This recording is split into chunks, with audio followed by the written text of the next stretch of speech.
Irmãos, há 2 semanas, o reverendo Clayton iniciou uma nova série de estudos baseado no livro Igreja é Essencial. Eu comprei esse livro já há algum tempo e não tinha tido oportunidade de trabalhar esse tema com os irmãos, né?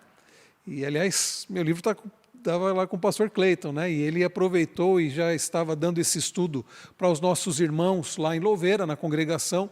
E quando eu pedi para que ele me substituísse nessas 2 semanas que eu estava fora, que eu estive fora, ele então deu início a essa série e eu achei muito oportuno, porque é sempre oportuno falar sobre a importância da igreja, o que é igreja, e ainda mais no mês de aniversário da nossa igreja.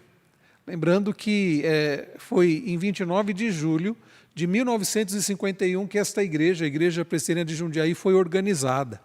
Não que o trabalho tenha começado nessa data, não, muito antes. O trabalho aqui presbiteriano na cidade é de 1800 e final, né, do século XIX, mas como igreja organizada oficialmente foi em 29 de julho de 1951, ou seja, nós vamos comemorar os 72 anos da nossa igreja agora no final do mês de julho. E é significativo neste mês especial para a nossa igreja, nesse mês de aniversário, que antecede inclusive o mês de aniversário da nossa denominação, porque foi em 12 de agosto de 1859 que chegou aqui no Brasil Archibald Green Simonton, e trazendo então o presbiterianismo para a nossa nação. Então é muito oportuno neste tempo falarmos sobre o tema igreja. O que é igreja? Quem pode participar da igreja? Como devemos viver como igreja? E a importância da igreja. Como diz o título do livro, igreja é essencial. É oportuno trabalhar sobre esse tema, falar desse tema, irmãos, e ainda mais em dias como os nossos, onde muitas pessoas dizem: eu não preciso de igreja. Eu posso servir a Deus da minha casa. Eu posso orar na minha casa, é verdade. Eu posso estudar a palavra de Deus na minha casa, é verdade. Eu posso acompanhar pregações pela internet, é verdade. Graças a Deus, porque temos tantas opções, né? E tão bons pregadores, mas nada substitui o que Jesus instituiu, que é a comunhão pessoal. Nós temos aprendido isso. Tivemos já 2 estudos através do reverendo Clayton, falando sobre esse tema, falando sobre a importância, né, de vivermos como igreja, falando sobre este tema tão importante que é a comunhão presencial, né? E nós vamos dar continuidade a essa série. Eu resolvi dar continuidade ao longo deste mês, né, do aniversário da nossa igreja, e vou trabalhar mais. O reverendo Clayton falou de 2 capítulos do livro. Como nós temos esta e mais 2 quintas-feiras, vamos trabalhar mais 3 capítulos, então, desse livro, Igreja Essencial. E se você desejar, esse é um livro da editora Fiel, né, que nós estamos usando aqui como base. Hoje, nós vamos falar sobre o tema por que a pregação e o ensino das Escrituras, né, são centrais. Igreja é essencial, ok.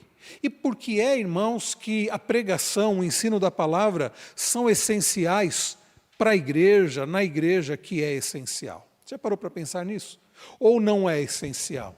Há quem pense que não. E eu creio que há quem pense que não, porque em algumas igrejas, eu não vou dizer muitas igrejas, espero que isso não aconteça em muitas igrejas, mas há igrejas em que não há pregação da palavra, não há um ensino da palavra. Há igrejas onde a música toma quase que conta de todo o tempo ali de culto, de ajuntamento, e por vezes não músicas bíblicas, não músicas cuja letra é extraída das Santas Escrituras, mas músicas às vezes até distorcendo a palavra de Deus. Há igrejas onde o testemunho, né, das pessoas, dos membros da igreja, tem mais valor e toma mais tempo do que a pregação da palavra. Há igrejas em que canta-se durante 1 hora ou mais, e pessoas dão testemunho durante mais meia hora, talvez 1 hora, e reserva-se 5, 10, quando muito 15 minutos, para alguém ocupar o púlpito, abrir a Bíblia, ler a Bíblia, fechar a Bíblia, por vezes não explicar o texto que leu, não aplicar o texto que leu. Sabe aquela história, né? Leu o texto, fechou o texto, saiu do texto, fugiu do texto. Infelizmente, irmãos, esta é a realidade em muitas igrejas. Não estou falando porque eu imagino isso, eu estou falando porque eu já ouvi muito isso de pessoas que chegam e dizem isso: olha, a igreja que eu frequentava, a igreja que eu fui, é assim. Então, queridos, a conclusão que eu chego é que, para muitas pessoas, a pregação e o ensino das Escrituras não é essencial.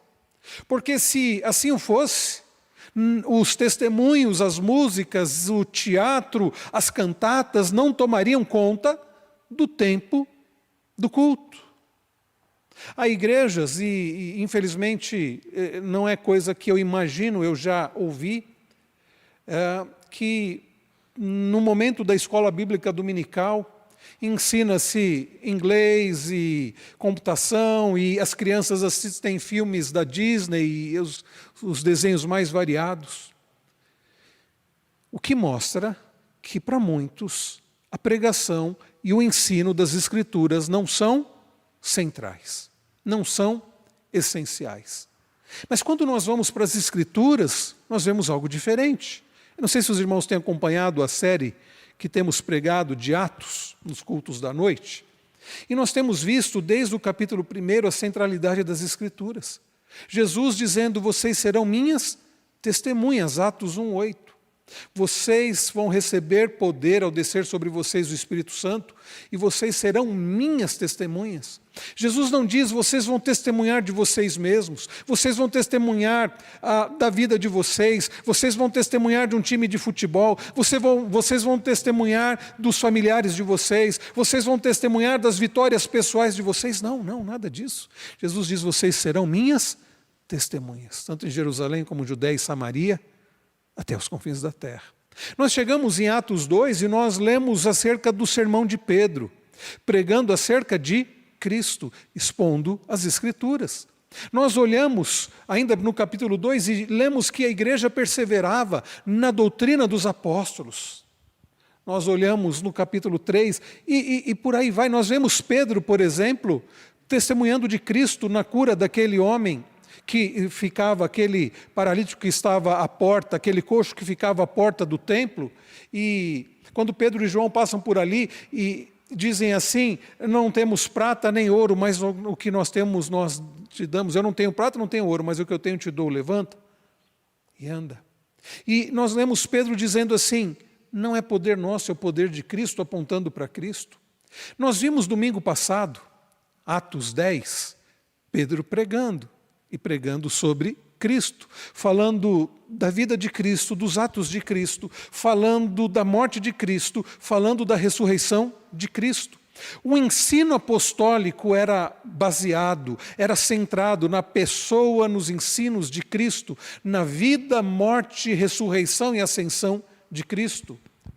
Foi isso que a igreja pregou nos seus primórdios, foi isso que a igreja tem pregado. É isso que a igreja tem pregado, quando a igreja foi fiel. No tempo em que a igreja não foi fiel, não foi isso que a igreja pregou.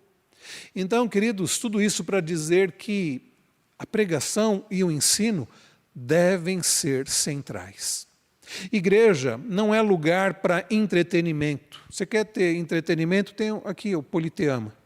É maior, é mais confortável, o sistema de som deles provavelmente é melhor do que o nosso. Eu nunca estive lá, mas já ouvi falar que é muito boa a estrutura do Politeama. E gostaria de ter oportunidade, nós conversávamos sobre isso no carro agora, eu disse: eu gostaria de ir assistir um concerto musical. Nunca tive oportunidade, quem sabe um dia. Ou no Politeama, ou quem sabe em algum outro teatro. Entretenimento. Tem cinema, tem, enfim, parques. Muitas oportunidades de entretenimento. Para você se emocionar, para você, enfim.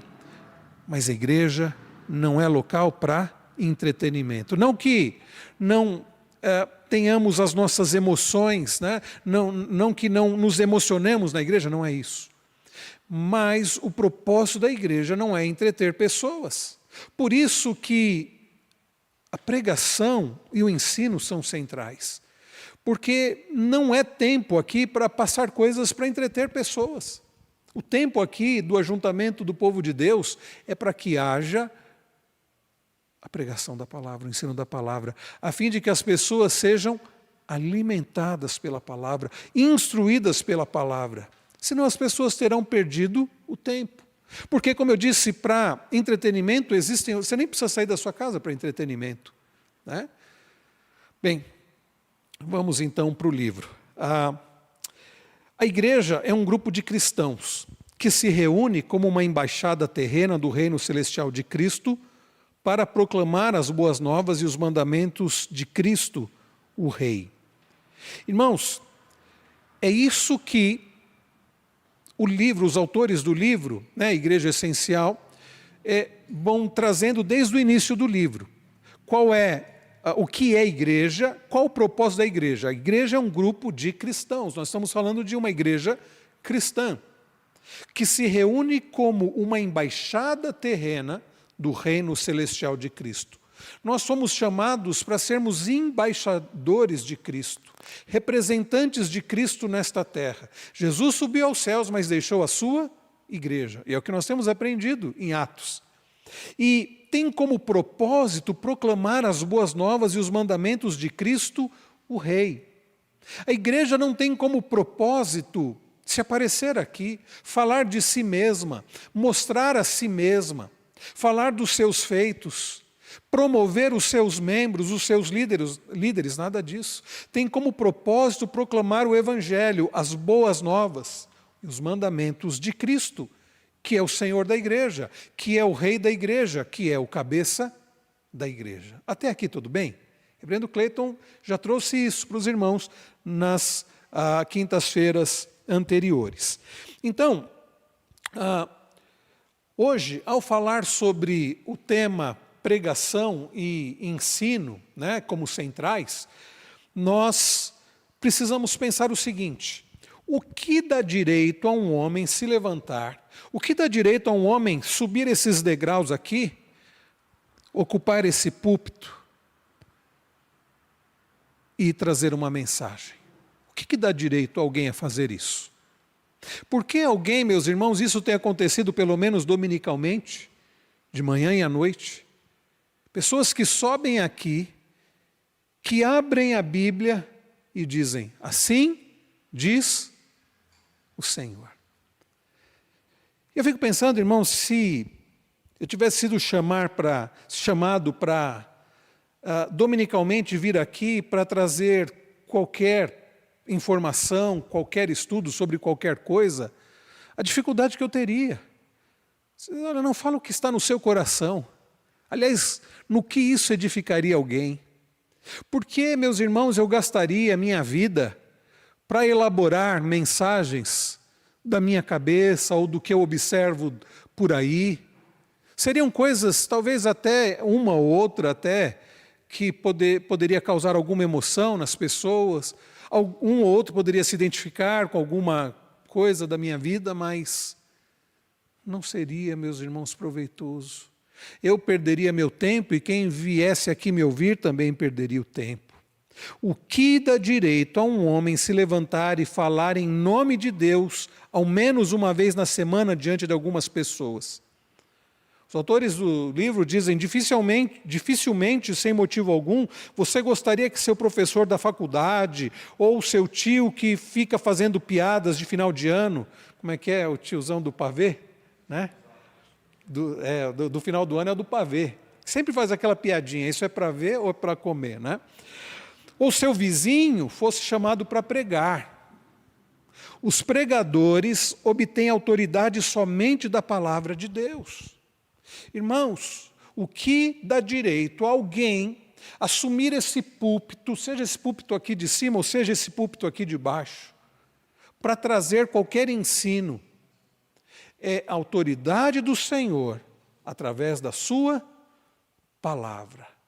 Alguém ocupar o púlpito de uma igreja para falar de si mesmo, para falar dos seus planos, dos seus projetos, simplesmente, para falar das coisas do seu coração, da sua imaginação, não está autorizado a fazer isso. Um púlpito de uma igreja deve ser ocupado para que a palavra de Deus seja lida, para que a palavra de Deus seja explicada, para que a palavra de Deus seja aplicada. É por isso que lá em 2 Timóteo 2, daqui a pouco nós vamos ver, lá em 2 Timóteo 4, 2, diz: pregue a palavra, seja tempo, fora de tempo, pregue a palavra. Um pregador, eu achei muito interessante os autores do livro colocarem isso. Um pregador pode ter conselhos e opiniões valiosas acerca de vários serviços, como, por exemplo, qual série da Netflix assistir, ou qual restaurante você deve ir. E se você me pedir dicas de algumas coisas, eu posso até dar dicas gerais de muitas coisas. Agora, se você tiver uma dúvida quanto a como levantar uma parede, não adianta você vir perguntar para mim. Se você tiver alguma dúvida elétrica, pode ser alguma coisa que ainda eu me lembre, possa te ajudar. Olha, preciso fazer uma ligação de um interruptor paralelo. Às vezes algumas pessoas têm dificuldade com o paralelo, sabe? Você tem 2 interruptores, geralmente a gente coloca em escada, né? Porque você pode acender ou apagar de qualquer ponto. Eu posso te ajudar, eu posso fazer para você, da época ainda que eu dava aula disso, um diagrama unifilar. Ah, eu tenho dúvida, eu gostaria de aprender álgebra booleana, eu ensinava isso em eletrônica digital, posso tentar te ajudar com isso, alguma coisa que eu me lembre. Mas se você vier me perguntar, pastor, como é que eu reboco uma parede, eu vou ter um pouco de dificuldade para te ensinar. Como é que eu faço bater uma laje? Talvez eu tenha um pouco de dificuldade para te ajudar nisso. Irmãos queridos, a verdade é que o pregador, ele deve estar preparado, não para falar simplesmente das coisas gerais, e ele pode ter algum conhecimento em alguma coisa geral, como eu disse para vocês. Mas ele deve estar preparado para falar das coisas do Senhor. E se os irmãos me perguntarem, vierem me perguntar como eu devo conduzir então minha vida segundo as Escrituras, como eu devo lidar com determinada situação segundo as Escrituras, e é nisto que eu posso até não saber no momento dizer, olha, eu preciso estudar na palavra para te responder, mas eu vou estudar e vou te responder. É isso, meus irmãos, que os pregadores devem fazer. Estar preparados para responder, para ensinar a palavra, para aconselhar de acordo com a palavra, porque não adianta um casal me procurar e eu dizer assim, para o casal que procura um aconselhamento conjugal, dizer, olha, em casa eu faço isso e às vezes dá certo, ou tem dado certo. Não.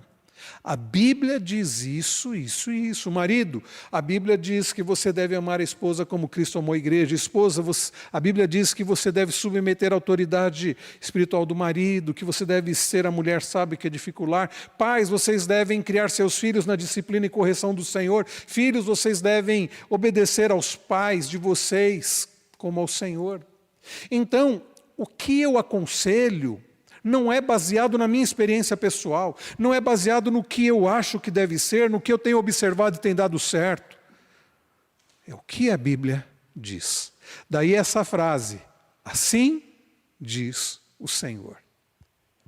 Como eu faço tal coisa, como eu lido com tal coisa?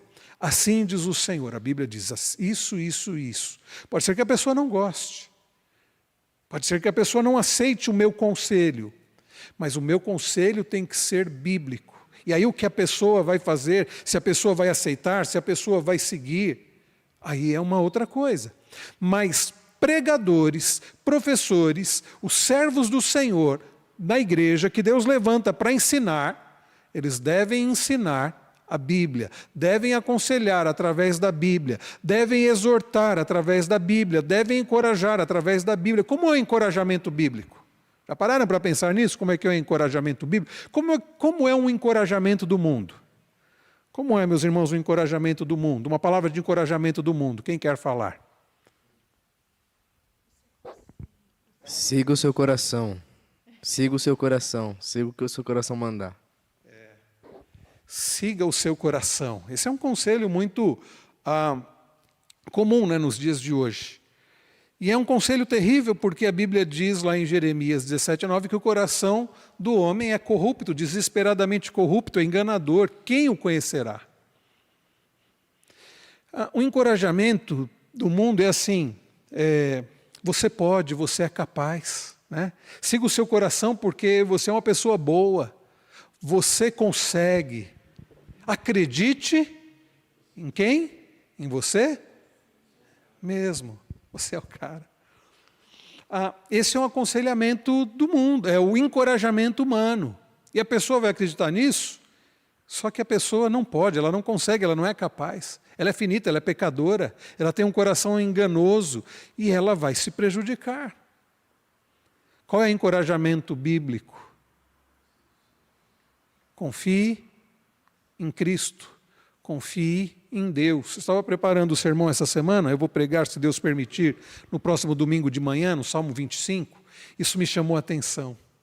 Davi nos mostra, né, Deus, através da vida de Davi, nos mostra como confiar em Deus. A importância de tirarmos a nossa confiança de nós mesmos, de buscarmos no Senhor, na palavra do Senhor, daí Davi dizer, ensina-me os teus caminhos, os teus mandamentos.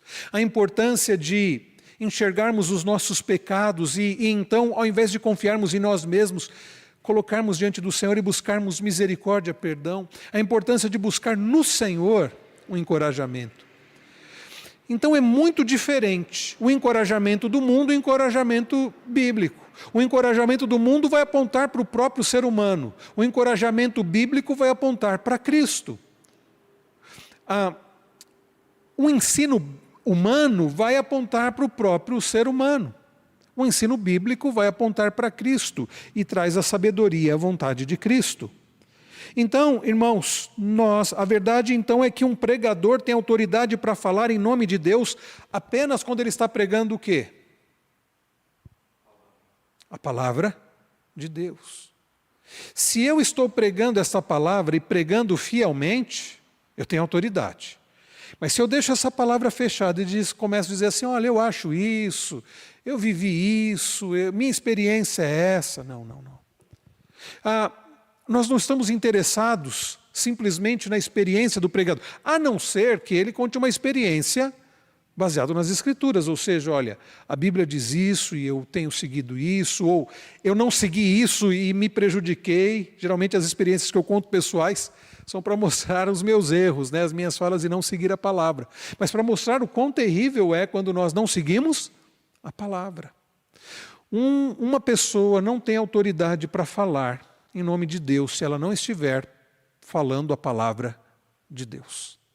É por isso que nós devemos tomar muito cuidado com o que nós falamos, com o que nós ensinamos na igreja.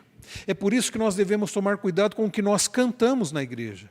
Ou vocês acham que o que a gente canta é tirado do nada? Vamos cantar esse cântico, eu achei bonito. Alguém chega, né? Fala assim, eu achei esse cântico bonito. Aí como é que diz o cântico?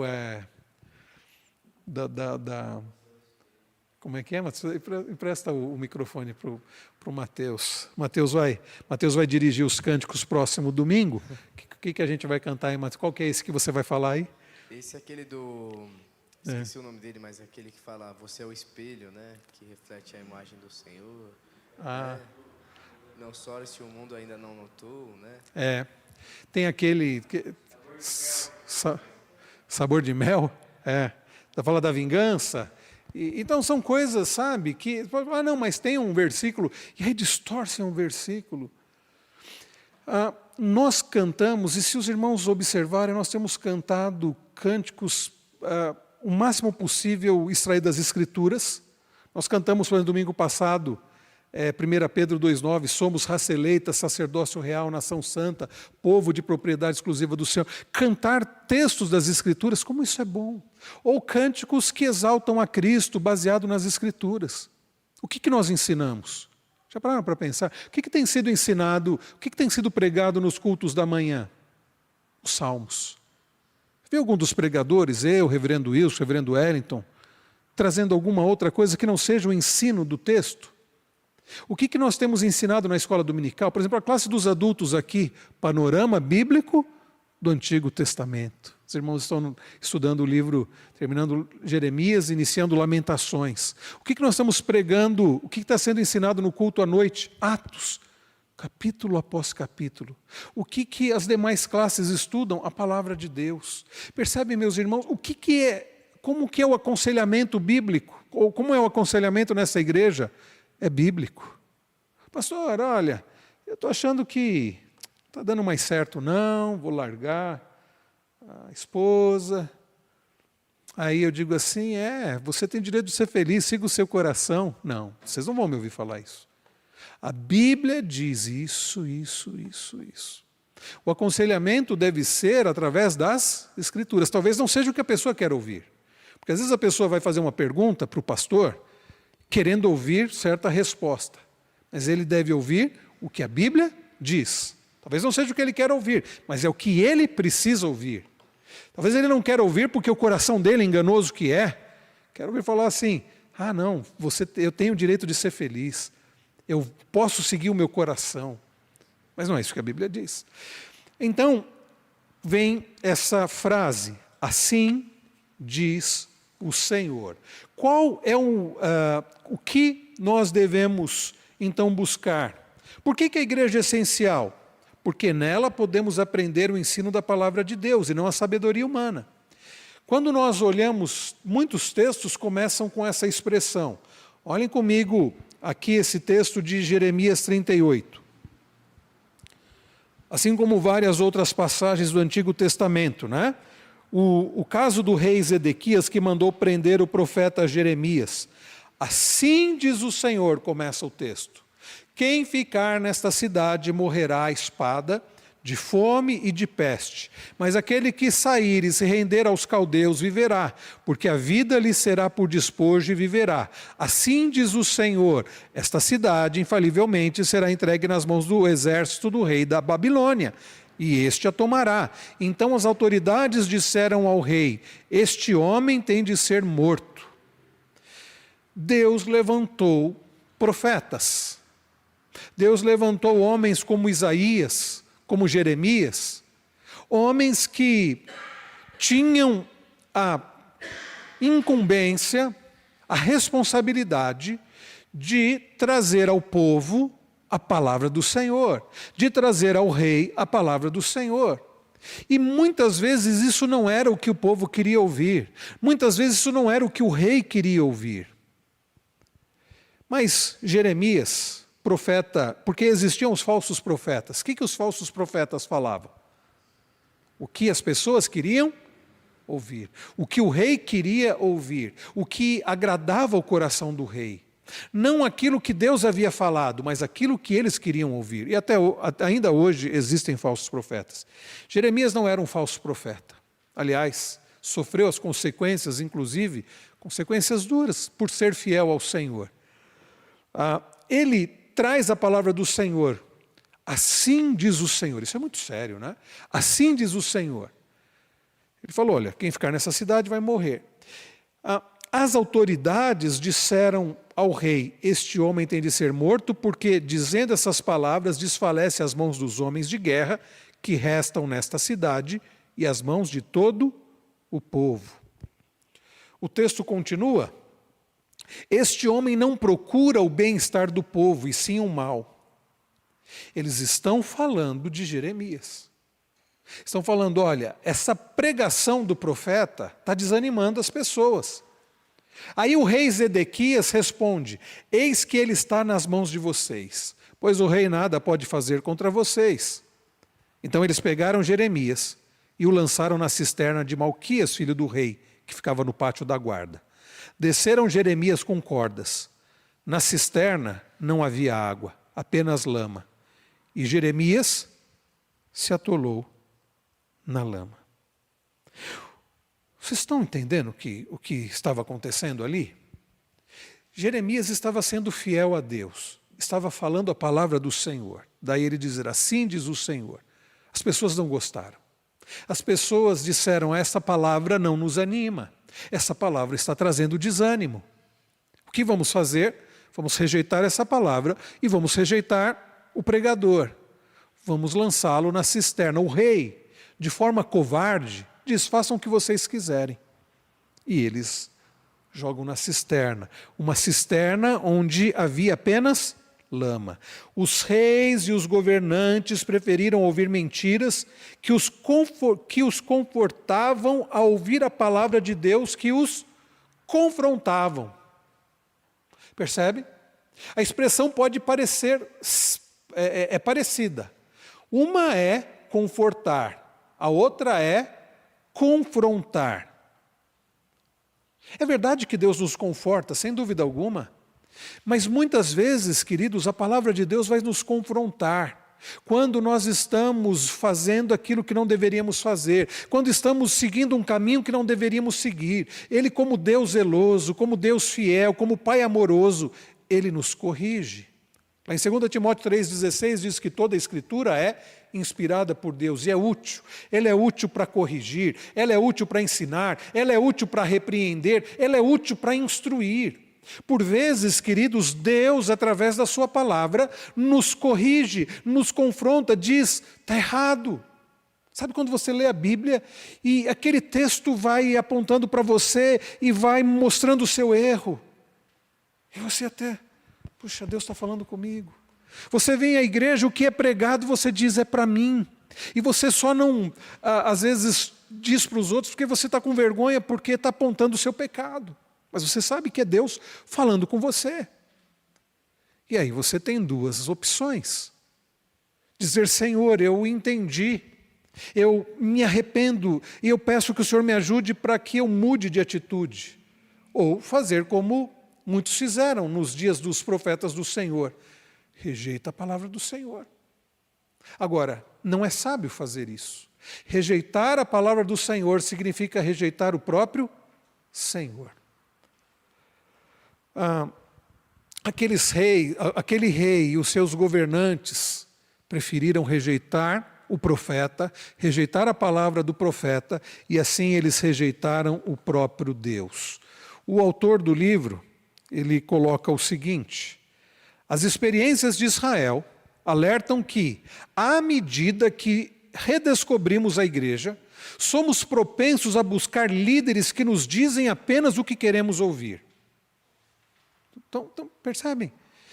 Essa história se repete. Quantas igrejas querem líderes que ensinem, que digam, que preguem aquilo que eles querem ouvir? E os líderes, diz aqui o autor, um dos autores, né, aqui é o Colin Hansen, né, e os líderes são tentados a dar às pessoas o que elas desejam, porque é mais fácil ganhar a vida assim. Se você fala só o que a pessoa quer ouvir, você não desagrada a pessoa. É mais fácil para você, você evita problemas. Líderes que estão na igreja só por causa do dinheiro, eles não vão pensar duas vezes em fazer só o que agrada, porque o propósito deles é ter ali um meio de ganhar a vida. Agora, gente comprometida com a palavra do Senhor não vai pensar duas vezes em se indispor com as pessoas, porque se o propósito daquele pregador, daquele líder, for ser fiel a Deus e pregar com fidelidade a sua palavra. Mas nós temos dois problemas muito comuns hoje em dia. Igrejas que querem pessoas que falem só o que elas querem ouvir e gente disposta a falar somente o que as pessoas querem ouvir, desde que eles ganhem bem a vida com isso. Vocês estão entendendo, irmãos? E é isso, infelizmente, que acontece em muitos lugares que se chamam de igrejas. Líderes que falam o que as pessoas querem ouvir. Então, esse é um grande desafio. O pregador se submeter à palavra de Deus e pregá-la fielmente, ainda que confronte os pecados daqueles que de alguma forma podem se levantar contra ele. E como membro da igreja, o crente deve fazer o quê? Qual deve ser o papel daquele que ouve a palavra de Deus e é confrontado? Se submeter à palavra de Deus quando exortado, com paciência e amor, pois a exortação vem de Deus e não dos homens. Eu gosto muito dessa forma como nós temos feito já há alguns anos nessa igreja, e eu gosto muito, eu me refiro à pregação sequencial. Isso tem um nome técnico chamado lectio continuo. Significa você pegar um livro da Bíblia e você expor ele do início ao fim. Eu tenho feito isso já há alguns anos. Quando eu vim para cá, eu não tinha essa prática. Eu pregava e veja, não estou dizendo que seja errado. Muitos pastores que fazem isso. Cada domingo prego uma porção das Escrituras. Mas por que particularmente eu tenho entendido que a melhor forma é pregar livros inteiros da Bíblia? Porque não tem como pular certas coisas, que eu, pelo que eu me conheço, eu pularia. E esse tema vai dar problema. E esse tema é um tema delicado. Para que pregar sobre ele? Vocês entenderam? Quando você prega o livro inteiro, e você vai expondo os versículos, você não tem como pular. O máximo que eu consigo fazer é, vou deixar isso para o reverendo Wilson pregar, vou deixar o reverendo Wellington pregar isso. Mas a gente tem que tratar. Isso obriga o pregador a expor. Você pregar, primeiro que é pregação expositiva. Existem vários tipos de sermões. Existe o sermão temático. Você escolhe um tema e prega sobre aquele tema. E aí você escolhe na Bíblia textos que trabalham aquele tema. Bem, é interessante, mas corre o risco, eu falo isso por experiência própria, de você às vezes forçar um texto. Talvez o texto não esteja falando aquilo, mas você dá uma forçada, porque ele tem que se encaixar naquele tema. Existe a pregação tópica, existe a pregação expositiva, que você expõe o texto. É o que nós fazemos aqui. Você lê o texto, você explica o texto que você leu e você aplica aquele texto. E existe a pregação, essa pregação que eu falei, expositiva sequencial, que é você pegar e fazer isso em livros inteiros da Bíblia, começar do início até o fim. E isso nos ajuda, como eu falei, a não pular determinadas passagens. Porque está na sequência, então estamos pregando Atos. Então talvez tenha algum texto que é um texto que eu não gostaria talvez de pregar, porque talvez é mais difícil, ou vai dar problema, alguém pode se ofender. Não, está ali, eu tenho que pregar, eu tenho que tratar desse texto. E as pessoas que ouvem não podem dizer assim, o pastor está dando indireta, hein? O pastor sabe que eu tenho aquela prática, e ele está falando isso para me atingir. Não, eu estou pregando a Bíblia. Reverendo Hernandes conta uma experiência, eu já contei aqui, do pastor que... Ele contou isso num dos congressos da editora Fiel, lá em Águas de Lindóia, e ele, falando sobre a pregação expositiva, né? As vantagens da pregação expositiva, como nós fazemos aqui nesta igreja, e ele disse que o pastor vinha pelo corredor da igreja, quando alguém puxou e disse assim, pastor, olha, não prega sobre a fofoca, não, contra a fofoca, porque tem a irmãzinha, né? E ela tem um dom da língua, não é o dom de língua, o dom da língua, né? E ela pode se ofender achando que o senhor está... Então não fala de fofoca não, porque a irmã pode se ofender. O pastor achou estranho, continuou caminhando. Um pouco mais à frente alguém puxou o paletó do pastor e disse, pastor, não prega contra adultério não, porque tem um irmão da igreja, irmão fulano de tal, né? Aquele que dá um dízimo não é tão alto. Ele tem lá, né, os casinhos dele, se o senhor for falar disso, ele pode se ofender, pode dar um trabalho. E o pastor continuou andando na igreja e alguém mais à frente puxou o paletó dele. Pastor, não prega, nem lembro o que era, irmãos. Não prega sobre tal coisa não, porque fulano pode...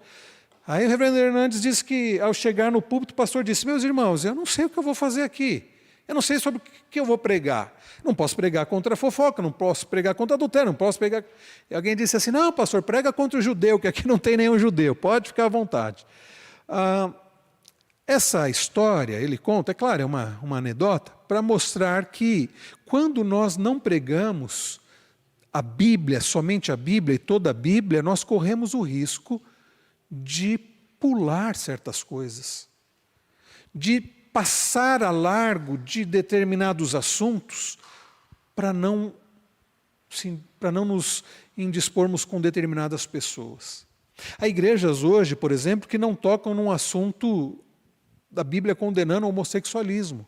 Diz assim, não podemos falar sobre isso, porque a gente pode ser perseguido. Não podemos falar contra aquilo que a Bíblia condena, percebem? Porque vamos arrumar problema. Quando nós pregamos a Bíblia e de forma sequencial, como fazemos aqui, nós vamos tocar em assuntos que, de fato, talvez muitas pessoas não vão gostar, mas é a Bíblia. Ou nós vamos pregar o que as pessoas querem ouvir, ou nós vamos pregar o que o mundo quer que a gente pregue, porque nós estamos caminhando para isso. O mundo, né, com uma agenda para dizer, olha, a igreja só vai poder falar disso. Tem gente falando até em reescrever a Bíblia. Inclusive tem pastores dizendo, né, que a Bíblia precisa ser atualizada. Vocês estão entendendo o ponto que nós chegamos? As igrejas fiéis, cujos pregadores, professores são fiéis, vão falar o que a Bíblia diz, correndo o risco de que pessoas não gostem. Mas o nosso compromisso maior não é com pessoas. Qual é o compromisso dos líderes, dos pregadores? Com Deus. Estão entendendo, irmãos? E nos dias então de Jeremias, a coisa era complicada, porque o rei não queria ouvir aquela palavra, o povo não queria ouvir aquela palavra. Nos dias de Isaías não foi diferente. E de tantos outros profetas do Senhor, muitos deles foram mortos, torturados, cerrados ao meio, porque não foram aceitos. Segundo ponto, ensine a palavra a si mesmo. É importante ensinar a palavra de Deus, pregar a palavra de forma fiel. Mas é preciso ensinar a palavra, ensinarmos a nós mesmos. Vejam, olha o que Paulo escreve aqui em 1 Timóteo 1, 3. Ele diz, quando eu estava de viagem rumo à Macedônia, pedia você, está escrevendo a Timóteo, né? Que ainda permanecesse em Éfeso, para admoestar certas pessoas, a fim de que não ensinem outra doutrina, nem se ocupem com fábulas e genealogias sem fim. Essas coisas mais promovem discussões do que serviço de Deus na fé. É importante que o crente esteja disposto a ouvir a palavra de Deus e obedecer, mesmo que não goste, né, do que está sendo dito naquele momento.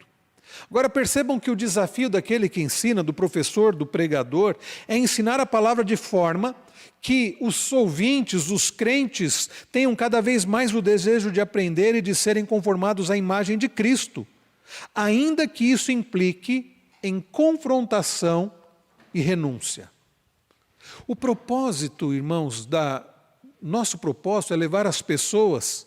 A liderança da igreja tem como propósito, eu vejo isso lá em Colossenses 1, Paulo falava sobre isso, levarmos as pessoas a crescerem à imagem de Cristo, apresentar todo o homem perfeito em Cristo Jesus, ou seja, que as pessoas cresçam à semelhança de Cristo. Esse é o meu propósito como pastor dessa igreja. Perguntar assim, pastor, qual que é o seu propósito maior? É o crescimento da igreja? Não.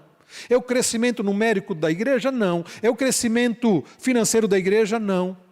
Ainda que eu acho que é bom o crescimento numérico, enfim. Mas o meu propósito maior é que os membros dessa igreja cresçam à semelhança de Cristo. E meu propósito pessoal é esse para a minha vida também.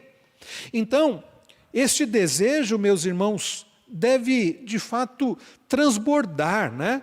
Para que em algum nível todos da igreja preguem a palavra. Afinal, assim é uma igreja. Os presbíteros devem estar aptos para ensinar. Lá em 1 Timóteo 3:2, fala sobre isso, né? Aptidão para ensinar. Os pais devem estar aptos para ensinar seus filhos. Deuteronômio 6 fala sobre isso. Sobre inculcar nos filhos que só existe um Deus, que devemos amar o Senhor sobre todas as coisas. As mulheres mais velhas devem ensinar as mais novas. Está lá em Tito 2, 3-5.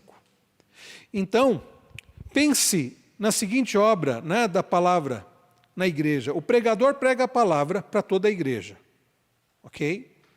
O pregador prega a palavra para toda a igreja. Aí, nós vamos para o seguinte. A igreja responde com a palavra de Deus por meio de cânticos e orações. Vocês já perceberam como é a liturgia da igreja?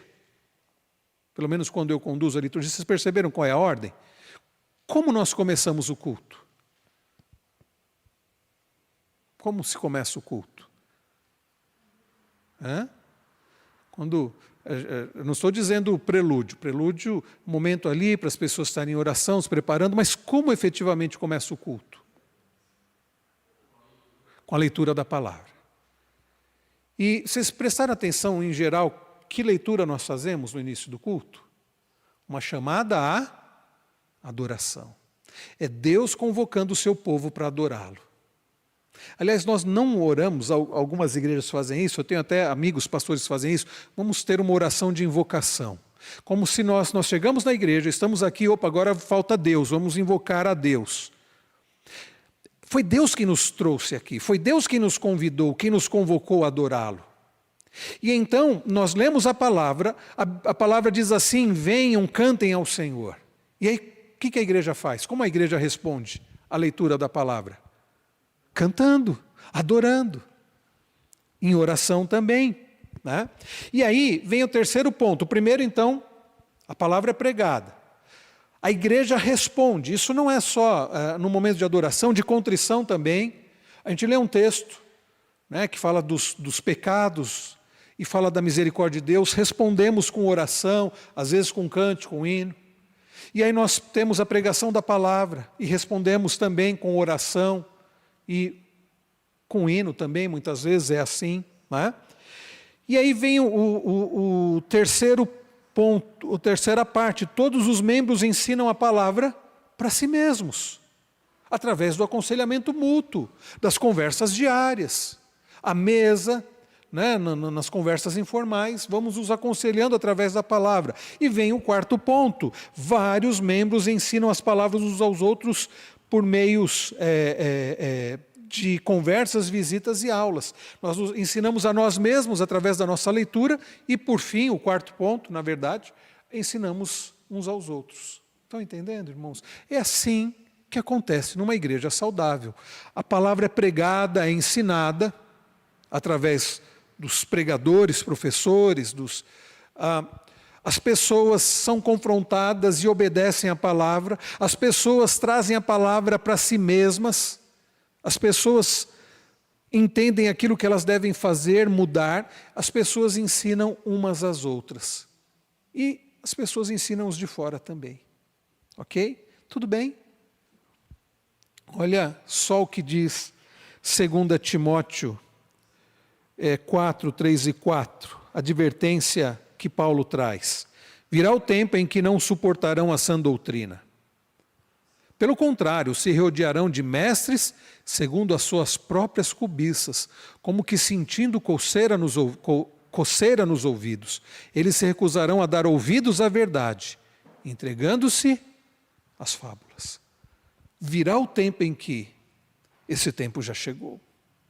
Quantas pessoas preferem se entregar a fábulas, a histórias que não são, quando fala aqui fábulas, não é a doutrina bíblica, é doutrina humana, palavra humana. As pessoas se recusam a dar ouvidos à verdade.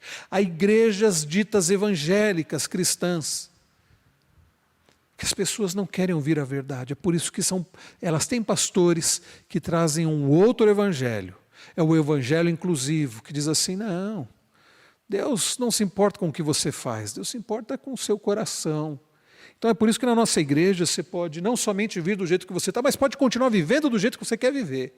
Você quer viver no adultério, no homossexualismo, se você quer abortar, viva do jeito que você quer. A nossa igreja aqui, você entende? Esta é uma mensagem que nos nossos dias é a mensagem que as pessoas querem ouvir. E aí, por isso que surgem essas igrejas. Inclusivas, que fala inclusivas. Pode vir e pode viver do jeito que você quiser. Bom, não, mas não é isso que a Bíblia diz. Deus é amor, então está tudo liberado. E distorce ainda a palavra de Deus. Nós vivemos esse tempo que Paulo falou que chegaria. As pessoas não querem dar ouvido à verdade. Eu contei isso esses dias, que num congresso, e quem me contou foi o reverendo Ellerson, lá da Igreja Presbiteriana Conservadora, e o dia que eu contei isso, ele estava aqui, foi até interessante, porque ele pôde falar, não, de fato isso aconteceu. Ele estava num congresso, esses congressos que falam de crescimento de igreja, e um dos preletores, eu nem tive coragem de perguntar se foi da presbiteriana. Nem vou perguntar, porque eu temo qual vai ser a resposta dele. Que nesse congresso de crescimento de igreja, um dos preletores disse assim, sabe por que nossas igrejas não crescem? Porque a gente fica falando muito de pecado. Pecado, pecado, pecado. As pessoas, o homem moderno não quer ouvir falar sobre pecado. E aí esse pastor, amigo meu que estava lá, reverendo Ellerson, disse assim, o homem moderno, há muito tempo o homem moderno, não é só o homem moderno não, desde a queda. Quando Deus foi confrontar a Caim, Caim não gostou de ouvir falar sobre o pecado dele. O ser humano, desde a queda, não gosta de ouvir sobre o pecado. Não é só o homem moderno. Então qual é a solução? Deixa de falar sobre o pecado. Essa é a solução? Irmãos, de fato, as pessoas não gostam de ouvir sobre o pecado. Nem a gente gosta de ser confrontado, não é verdade? Mas nós precisamos. E a igreja, a despeito se vai crescer, se não vai crescer, deve permanecer fiel ao Senhor e à palavra, e deve continuar pregando a palavra. E aqueles que pertencem ao Senhor, eles vão ouvir a palavra. Por vezes vão ser animados, por vezes vão ser encorajados biblicamente, por vezes vão ser corrigidos, confrontados. E quem pertence ao Senhor pode até ser que não goste na hora. Mas assim como somos corrigidos, e na hora a gente não gosta, mas o Espírito Santo trabalha no coração e fala, olha, é isso que eu precisava ouvir. E, irmãos, o que vai causar mudança na nossa vida, não é a gente ouvir o que a gente quer ouvir, é o que a gente precisa ouvir. Os pregadores não têm que ter como objetivo que as pessoas saiam emocionadas. Olha, hoje o culto me emocionei, me arrepiei. Achei muito gostoso. Não. O Senhor falou comigo. E minha vida está mudando, porque Deus tem tratado o meu coração. Estão entendendo, irmãos? Vemos então, diz o autor aqui do livro, o Hansen, que uma igreja focada na palavra estará menos interessada em suas próprias cobiças, especulações que dão aparência de conhecimento, mas na verdade indicam tolice. Uma igreja sadia, uma igreja bíblica, é uma igreja interessada na palavra. É uma igreja que cresce espiritualmente, uma igreja onde há correção, onde há mudança de vida.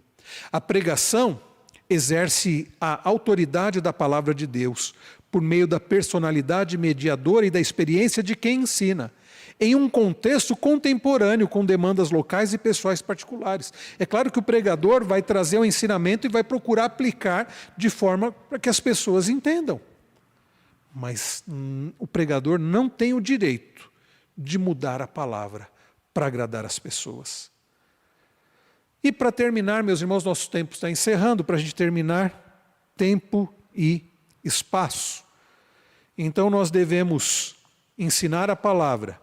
E em terceiro lugar, tempo e espaço. Pregar não é apenas transmitir informação. Se fosse isso, nós teríamos meios muito mais eficazes para fazer isso. A pregação tem que ver com construir uma vida juntos. Então, duas características do sermão que só podem ser vistas se for presencial. Porque, como eu disse, o online tem sido uma bênção para quem não pode estar presencialmente. Mas ainda assim não substitui o estarmos juntos. Os autores do livro dizem assim: procure pregadores que o amem o suficiente para saberem tanto cortá-lo quanto costurá-lo conforme necessário. É interessante essa expressão que ele usa, o pregador saber tanto cortar quanto costurar. Procure aqueles que sabem que sua autoridade deriva do Rei dos Reis, cujas boas novas e conselhos eles proclamam. Seria fácil, por exemplo, pegar sermões de outros pregadores, simplesmente repassar aqui. Mas os outros pregadores pregam a palavra, mas vão aplicando de acordo com a realidade da igreja. E aqui o meu desafio do reverendo Wilson, do reverendo Wellington, com vocês aqui, é porque nós pregamos a palavra. E na hora de aplicar, eu preciso conhecer vocês. Eu vou aplicar não de acordo com os membros da igreja de Pinheiros, lá onde o reverendo Hernandes prega, o Arival. Não da igreja lá, da primeira igreja de Recife, onde o reverendo Augusto Nicodemos prega, mas é de acordo com a vida de vocês. E aí, eu sabendo o que o André tem enfrentado, eu vou pensar na aplicação, vou lembrar dele, vou lembrar de outros jovens, vou lembrar de alguns adolescentes, de algumas crianças da igreja, de algumas senhoras, de alguns homens da igreja, e aí posso ir fazendo aplicação, de acordo com a realidade da igreja local. É por isso, irmãos, que é importante, inclusive, os irmãos participarem presencialmente, porque é a forma até dos pregadores terem esse contato com os irmãos. Porque se alguém que acompanha só pela internet não vai ter o pastor ali, né, com ele, o pastor que a pessoa só está acompanhando pela internet, por vezes não sabe nem o que a pessoa está vivendo. Como ele vai aplicar de forma ali direta para a pessoa, se ele nem sabe quem é a pessoa, como ela está vivendo? Então, irmãos, nada substitui o presencial. Ainda que seja uma bênção termos o culto sendo transmitido, uma pregação online, mas nada substitui o presencial. A igreja, então, é um grupo de cristãos que se reúne como uma embaixada terrena do reino celestial de Cristo, para proclamar as boas novas e os mandamentos de Cristo o Rei, a fim para afirmar uns aos outros como seus cidadãos por meio de ordenanças. Irmãos queridos, que Deus nos ajude para que sejamos e continuamos a ser uma igreja bíblica, uma igreja comprometida com o Senhor e com a sua palavra, uma igreja que prega a palavra de Deus, que ensina a palavra de Deus, que aconselha através da palavra de Deus, que canta a palavra de Deus, que ora baseado na palavra de Deus, que cresce através desse alimento que é a palavra de Deus, tudo para a glória do Senhor. Quando os reformadores foram chegar a uma conclusão sobre as marcas de uma igreja verdadeiramente de Cristo, uma igreja fiel, eles entraram num consenso de 3 marcas. Nós vamos falar delas. Hoje nós falamos sobre uma delas, a pregação das Escrituras. Uma igreja só pode ser considerada verdadeiramente de Cristo se houver a pregação da palavra, não alguma coisa da palavra, mas toda a palavra. Não também a palavra, mas apenas a palavra. A segunda marca, a administração correta dos sacramentos. A terceira marca, o exercício fiel da disciplina, que, se Deus permitir, vamos tratar desse tema na próxima quinta-feira. Irmãos, que Deus nos ajude para que continuemos sendo uma igreja bíblica, que ensina a palavra, que prega a palavra, que vive a palavra, para a glória do Senhor. Vamos orar? Nós vamos orar pedindo a Deus que nos abençoe, pedindo a Deus que nos dirija conforme a vontade dEle, que o Senhor continue a nos alimentar, nos sustentar através da sua palavra. Alguém quer orar por nós?